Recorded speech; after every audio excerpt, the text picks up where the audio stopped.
Okay, so we're going to continue with the sales order module. Again, to switch modules, you would click on the upper left-hand corner of your screen always, and you'll always have a return to main menu to get back to your main modules. So we're going to come back over here to modules, sales order module, and again I'm going to take you through all of the functionality within it. This is the maintain files, as I told you originally. Some of the things that we don't use in this anymore are our ship code entries and our ship rates. We don't use those in. I'm sorry, ship code we do use. To enter a new ship via, you would enter the ship code. However, this can be added on the fly during sales order entry as opposed to stopping what you're doing and building a table. The system builds tables on the fly. But just so you know how to do it, you would simply click on it and fill in a code in this section right here. I'll just up one that you've already got, like SIA. And you would fill in here SIA freight lines.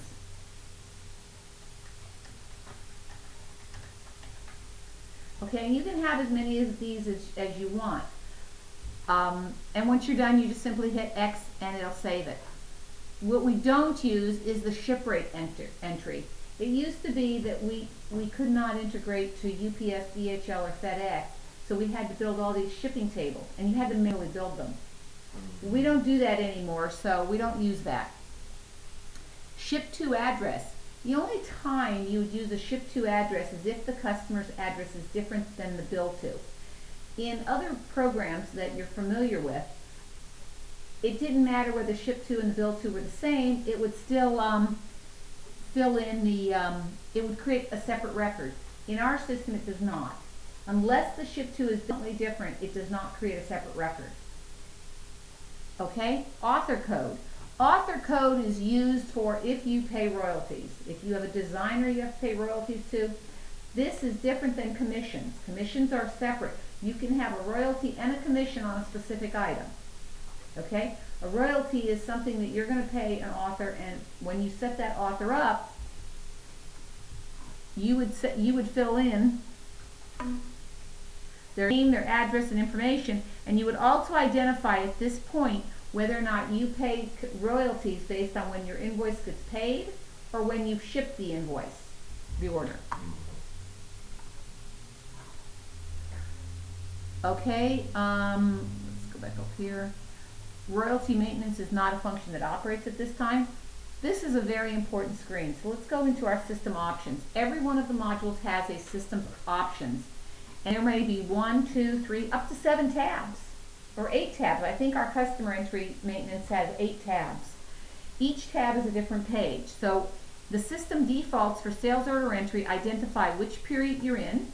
And since we're in period 6 of the year, our year ends in 2008.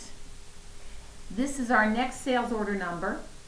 Availability can be set. Availability means that while you're entering order, when you're in the order quantity ordered field, a little window pops up at the bottom to tell you how many pieces you have on stock at one time, or what's on sales order, what's on purchase order, what's on the water, etc. If you don't want that to pop up, you simply turn it off here, or you can switch it to what's called an F8 key.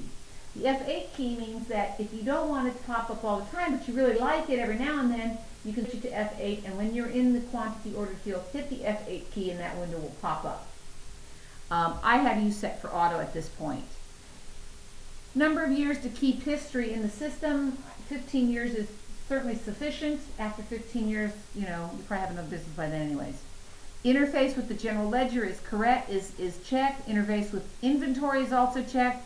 And sum up the general ledger posting. That means post it out to the general ledger. Next invoice number, next invoice batch number, those are all automatically generated after you've set them the first time. And the next customer ship to number. The ship to number is not necessarily consecutive. You can have ship tos. Let's say, for instance, you bring on Bed Bath & Beyond. Okay? If you brought on Bed Bath & Beyond as a customer, you would have a main bill to number, but it might be easier for you to identify Bed Bath & Beyond stores by having BB and the store number. And you can assign that to the ship to. Does that make sense? Yeah. Yeah. Okay. Okay. So system default options are override freight. These we don't even really use those anymore. Track deleted invoices. If you delete an invoice, you must give a reason for why you've deleted it, and the system will report all deleted invoices. Multi-item browse. I'm going to show you how that works. That's a pretty cool little feature, and what that allows you to do is do stop, check, and drop and drag while doing order entry, and I'll show you that in a minute. Update customer pricing. Updating customer pricing means that if you have this check and you change a price on a sales order, the system is going to pop up a question that says, do you want to update the customer price list? Meaning that going forward, anytime the customer buys that item, that's the price they'll pay, and it'll remember that. So that's something that you can set. Number of decimals in quantity, I set it to 0 because you sell whole items. You're not selling half pounds of anything. Number of decimals in price, we're not in Mexico, so we only have 2 digits. Lead time from promise date. What that allows you to do is when you enter an order, it will automatically schedule when you can ship 15 days, and it's going to take you 15 days to process an order, or 5 days to process an order. By setting it to 0, it'll force the promise date or the release date to today and allow you to change it during order entry. That seems to work the best for my clients. Ship negative inventory without warning is up here in the corner. This allows you to ship against negative inventory, but it'll pop up a box over here in the corner saying that you don't have enough stock and just kind of warn you.